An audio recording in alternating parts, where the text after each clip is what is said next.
Defaulting debtors must receive a notice first before action can be taken. And more reactions to Cela's reported sacking. I'm Nebo Changela with this news update. The Constitutional Court has ruled that all defaulting debtors must receive a notice before creditors take action against them. Mashilo Sebola and his wife applied to the court for a rescission of a default judgment on the basis that they never received a notice from their creditor. The creditor Standard Bank had issued a notice advising them of their rights, including the option to refer the agreement to a debt counselor. However, the couple did not receive the notice. The SABC's Abongile Dumako reports. Even though the Sebola family was not in court today, they will celebrate their victory on the dispute they have with Standard Bank. According to the bank, they sent Sebolas a notice which they say it never reached the address it was sent to, and they did not respond. The bank obtained the judgment, and the High Court in Johannesburg found that proof of dispatch was enough.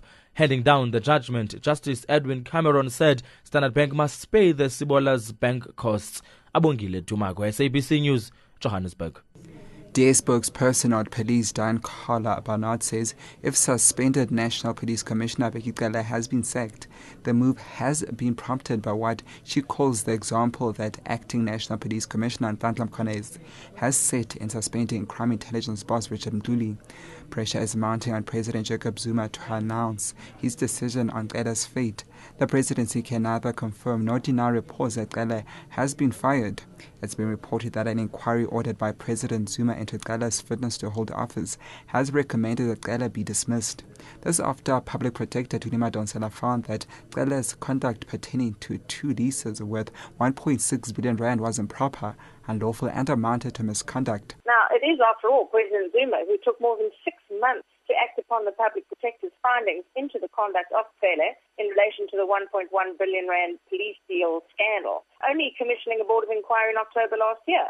While the decision to sack Cela cannot be faulted, we wish to point out, yet again, that the haste with which it has apparently been done should be seen in the light of the bold conduct of the acting National Police Commissioner, Nhlanhla Mkhwanazi. Mkhwanazi has reportedly stepped on the toes of one too many senior politicians, including the Minister of Police, Nathi Mthethwa.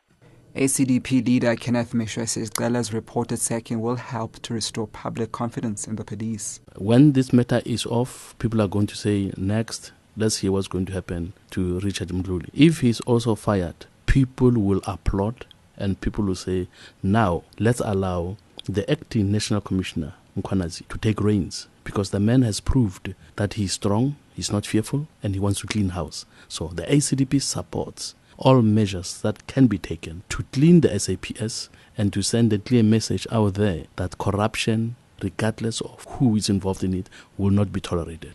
And the situation has returned to normal at the Nkangala township and surrounding areas near Bronkhorstspruit, east of Pretoria. Yesterday, the unruly protesters who were demanding service delivery and protested against the incorporation of the Metsweding district into the Tshwane Metro blockaded the R568 Kwamhlanga road with stones and burning tires.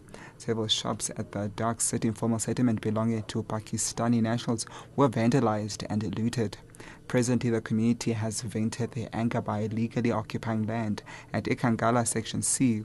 Community leader Sefiso Okoza. Right now, the process has started of informal settlements. We are now cutting sites for ourselves because the government is failing to give us. Next to Section C in Ekangala, there's a whole big ground there. That is where we are going to be cutting our sites. The process has started.